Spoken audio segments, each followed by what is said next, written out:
I just gave you a recording. Okay. Good. Okay, we're in a really interesting sugya tonight. We're on Yud Beis Amud Aleph.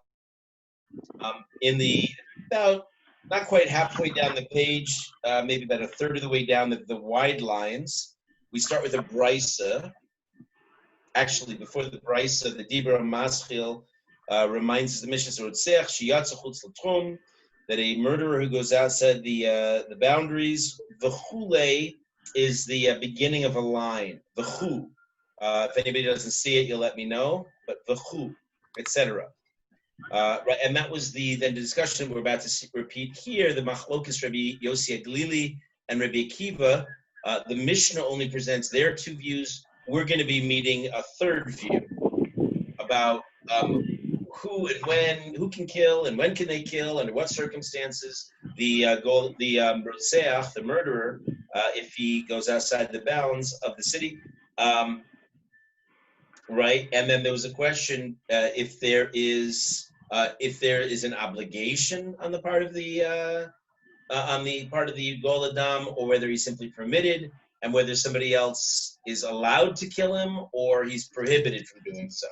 Those points were both debated by Rabbi Yossi Aglili and Rabbi Akiva. Rabbi Yossi Aglili errs on the side of kill, and Rabbi Akiva doesn't. I'm going to say, based on a lot of to be shown and Achronim deal with this, I want to give you just some kind of concept here, especially for Rabbi Yossi Aglili. I think it's harder to understand. We're going to hear now there's going to be a drush on psukim.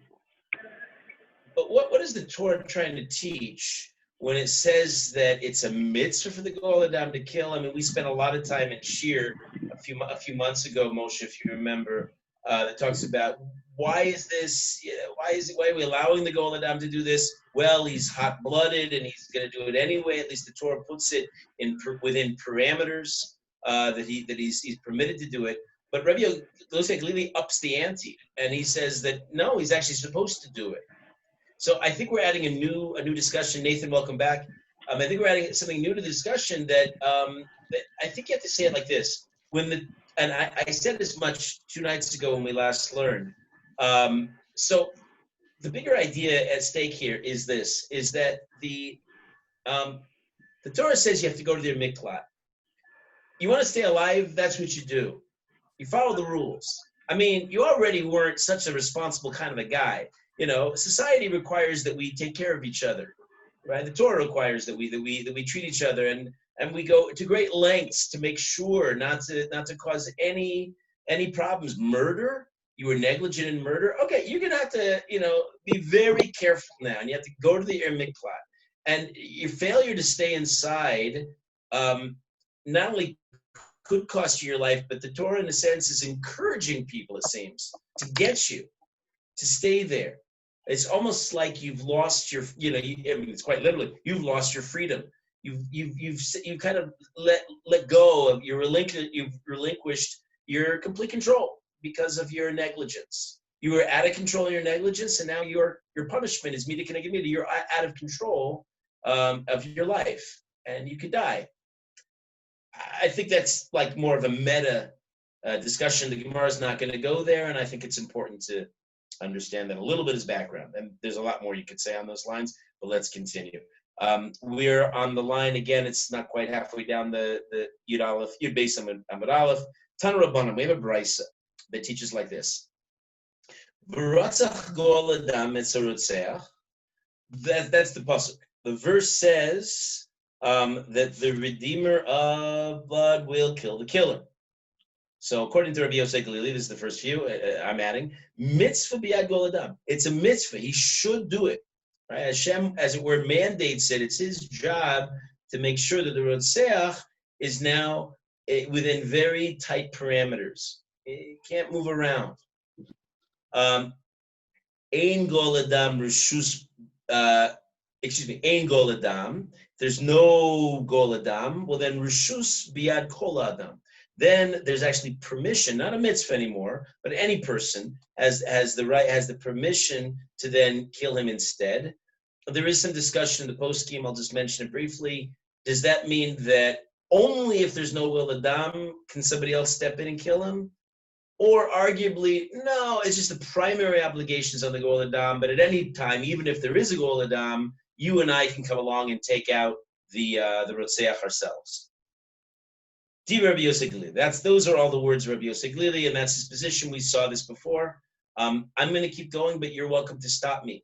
And I'm encouraging you to. Don't be passive out there, right? If anything's not clear, you don't get the words. But if I don't hear from you, I'm assuming this is all, okay, Rabbi, this is all really easy. Stop insulting our intelligence, in which case I'm going to keep going. Yeah, good? Okay. That's Rabbi Yosef Glili. Rabbi Akiva Omer, Rishus Biyad Gol Adam. By the way, this is not telling us conceptually anything new that we didn't already know from the Mishnah. What it is doing is it's explaining how they get it from the Pasuk. Right? The Pasuk tells us, again, keep in mind the wording, we're going to expound on this in a moment. V'ratzach Gol Adam etz Rotzeach.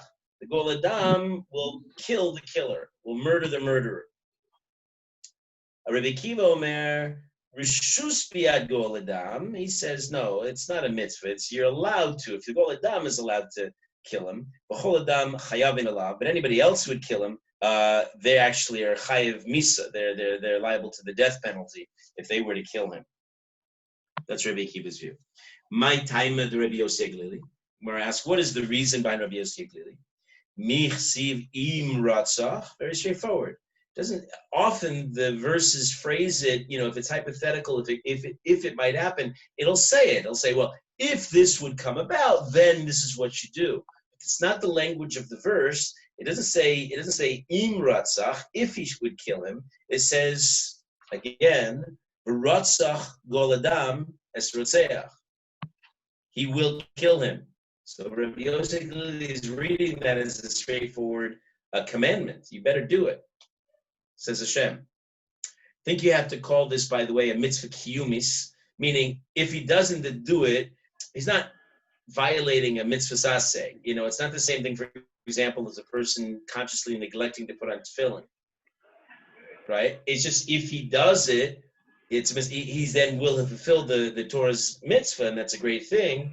Rav Moshe, for example, this is controversial, but Rav Moshe says the same applies to the mitzvah of living in Eretz Yisrael. He holds that it's a mitzvah kiyumis.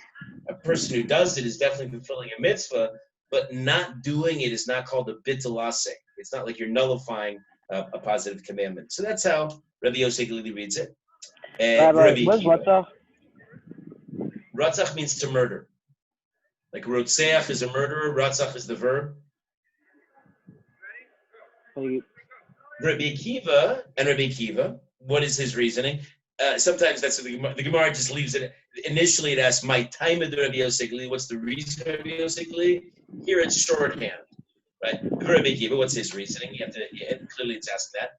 Michsiv yirtzach. Does the verse actually say he should kill? Rabbi Akiva's point is that the verse is still a little ambiguous.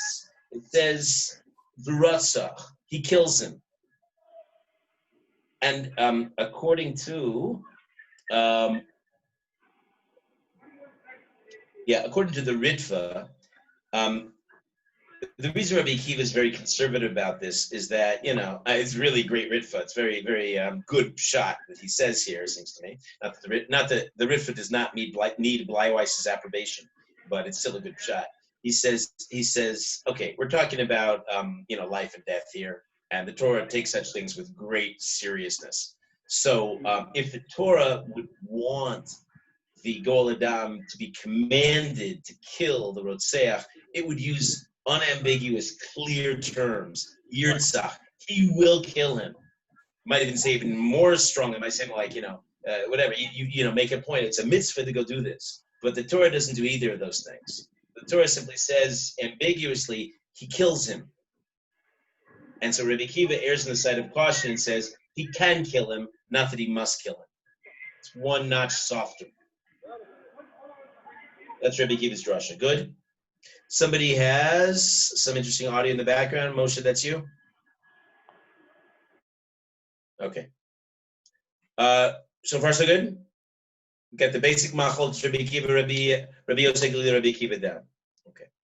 The Gemara goes on. Amar Zutra Bar Tovia, Amar Rav.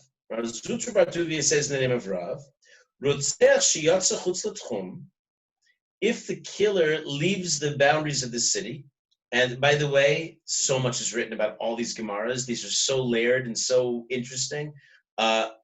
What's not identified, for example, and as a subject of discussion, is at which stage are we talking? Remember, there's like a sequence of events. There's the murder, then the murderer has to first initially flee to the Ir Miklat, then he has to leave when he's ordered by the court to come for the trial, and then he's taken back to the Ir Miklat.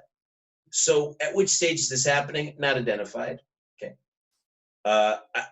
I'm saying all this because in a Daf Yomi style shiur as this is, when you're doing Bakiyus like this, there's a tendency for the speaker to give things a very cut and dry, this is the way it is. I'm trying to open you up and show you that there's so much ambiguity, and that's where you need to learn the Rishonim and the Achronim and see the wonderful world of Shas, and we're just getting a taste of it here in this Bakiyus approach.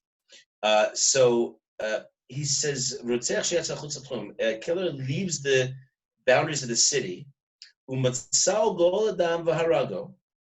then the Gol Adam finds him and kills him. Neragalav, the Gol Adam is killed by the courts because he killed the Rotzeach. So that makes a lot of sense, right? We're all good with this? Wait, could you say it again? I'm testing you. You're not paying attention. This goes against everything we've been saying. Again, Rabbi Yosef Glili says, somebody out there, Rabbi Yosef Glili says, what is the Gol Adam supposed to do? Kill him. Mitzvah to kill him. Rabbi Kiva says about the Gol Adam, He can. you can kill him. Comes this view in the name, the Marzutra Bartubi in the name of Rav? It's also to kill him, and if he does, he's chayiv misa for doing so. Whoa. That's like exactly the opposite. It's a third opinion. Okay, so we have a third view that's, one of these things is not like the other. Right? So Nera Galav, he gets killed for doing this, the Gol Adam. Okay, well, that's just a totally different understanding.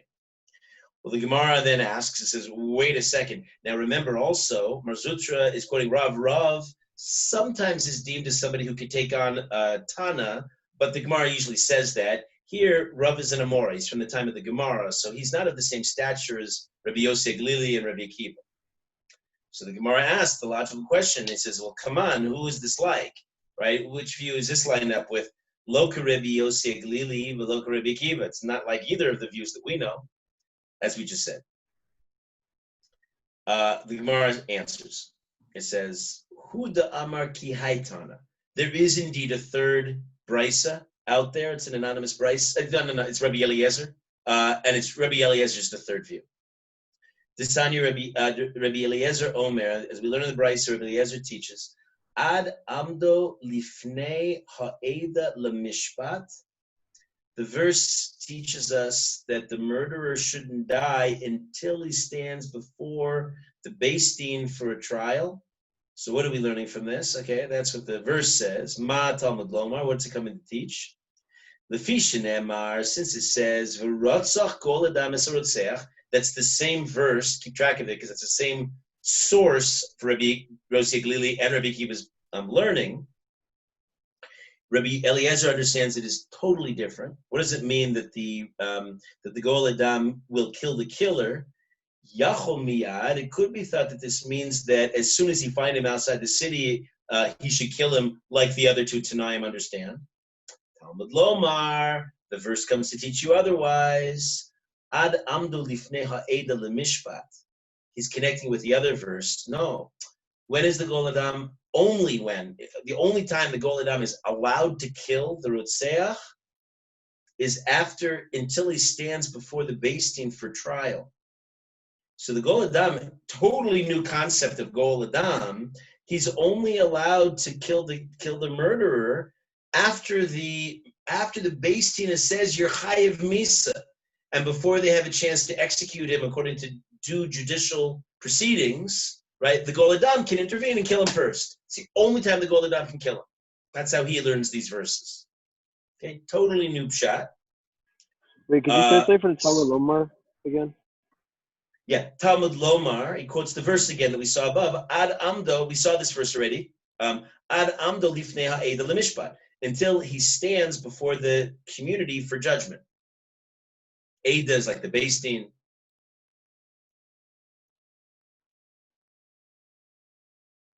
It's in your parsha coming up in Korach. Actually, not all of yours. Some of us are in Eretz Yisrael, but it's in Korach. The Eda, Korach and his Eda, his community is based in. So the case that Mar Zutra that we saw initially, quoting the name of Rav, was actually referring to was and why it was when the when the Rotzeach leaves the city of refuge and then the Gol Adam kills him. Gol Adam is not allowed to do that according to Rabbi Eliezer, his third opinion. He can't do that. He can only kill somebody who's chayav mises based in, and only after a due trial has taken place.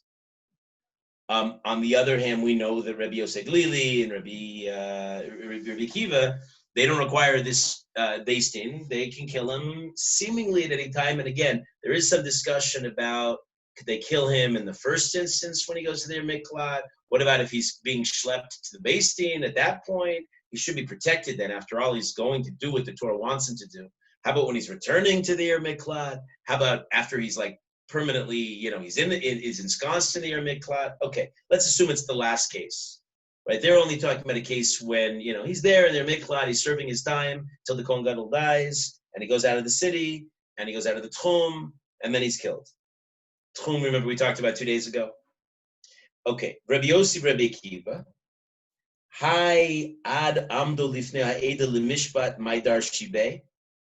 This verse, which was the centerpiece of Rabbi Eliezer's whole position of until he stands before the court for judgment, maidar shibeh, how do they explain it? Like they've got to figure out, just like Rabbi Eliezer had to explain their verse that they used to explain things, they then in turn have to explain Rabbi Eliezer's key verse, and they do. But they understand it from talking about a totally unrelated, separate law, and that's as follows. That we need it. We need that verse, Lichadesanya, for the following brisa. What we're about to learn in the following brisa, that verse is the source of this following teaching. Rabbi Akiva Omer, and the brisa it's again Rabbi Akiva, who says, and Rabbi Yosef Glili, we presume, would agree with Rabbi Akiva on this point. Minayin l'Sanhedrin sharau echad shahara gesanefesh. Where do we know that a Sanhedrin who sees they themselves are the witness? The judges, that could happen in life, right? Judges could actually be witness to a murder, and they see somebody killing somebody else. She'ein memisino so ad sheyamo b'veistin acher. They can't kill him until he stands in another court. In other words, they can't be both witnesses and judges. Now that they're witnesses, you need a separate court. You need objective judges who can adjudicate, who can bring the whole proceedings for a proper trial. They're disqualified basically from judging the case. It's a major concept here. Okay, and we get that from our verse. How do we know that? Where do we know that from? Talmud Lomar. So the Torah says, Ad amdo lifnei ha'eda lemishpat, until the Rotzeach stands before the Beis Din for judgment. Ad shiyama b'Beis Din acher. We know this. He's got to stay where they understand from the verses. He has to stand in another court, an objective court, who are not witness to the murder. Right? Only then do you have a legitimate trial accordingly. Do you think this would extend? And that's why Rabbi Yosef Glili and Rabbi Akiva need this. I'll just quote a Meiri, who has a helpful insight here. He says, why is a Beis Din disqualified? If they witness, why can't they be judges? And the reason is that when you anybody who's witnessed something, like you're biased and you think the guy's guilty because you saw it, right? But a judge has a different obligation. The judge has to give weight to the possibility that the imputed murderer may be innocent, and they can't do that. They're not impartial. So it's just they're not qualified. What are you going to ask? Does this extend to like camera footage? Camera footage is another discussion, but it's not accepted in Jewish Beis Din. I mean, it's essentially, that's the bottom line. Why is it not accepted? People could doctor it. People could get any number of problems. And the Torah basically accepts edus. Edus is what counts. I mean, short of edus, if it's monetary, there could be a shtar. There could be other mechanisms, but footage wouldn't cut it. Questions? I'm Moshe. I'm encouraged by something you said the other night, which is that the fact that this is recorded. If there's something that's not clear, but I said it already, you can always rewind, right, and get it that way. In which case, I am kind of moving faster than I have in Shiur. I'm even thinking of giving Shiur like this in the future. This way I don't have to repeat myself as much as I did this year. That's like some But real again, homework if right that's not good for you, you need me to slow it down a little. Whatever, you'll guide me accordingly. But as always, I feel like I'm juggling. I'm trying to make this interesting and informative, entertaining, all that. I also want to keep this moving along. I know there's an interest on the part of many people here to get through and see a lot of Makkos, so I want to do that too. On the other hand, I don't want to give it short shrift. I'd like to understand it even on a basic level. So I'm trying to do all that. That's my objective, and you can give me feedback as we go. What were you going to say? Yeah, great. All right, good. Have a wonderful Shabbos. I think we'd like to do the 4:00 session tomorrow. I'll post a reminder in the group. That's so nice, Eitan. I appreciate you're facilitating and making all this happen. So thank you. Thank you. And on my behalf, certainly, because I'm enjoying it immensely, and on everybody else who's even the one-timers, I think it's great that they've come. It's a climb also. Like without him, I wouldn't be able to do nearly as much. Oh, why so? I want to give credit appropriately. What is Yitzchak doing? He does a lot of the reminders and stuff, and also spreads it. Oh, amazing! Thank you, Yitzchak. Great. I'm not on and with it so much, so I don't really notice these things. Just credit to both of you. And good to see you all. And I'll see. If you come tomorrow, I'll see you tomorrow. Otherwise, on Sunday we'll continue. We're learning Makko tomorrow. Is that what you're saying? No. At 4:00 Israel time, which may be a little early in the morning for you, we do an informal. I give over some parsha, a little bit of the haftarah, maybe in Yonah Dioma, whatever's going on in the day, maybe a little Q&A, short bit, maybe a half hour, depending, and then Sacred Shabbos. Okay, great. Good. All right. Hope to see you then or on Sunday. Have a nice Shabbos. Bye.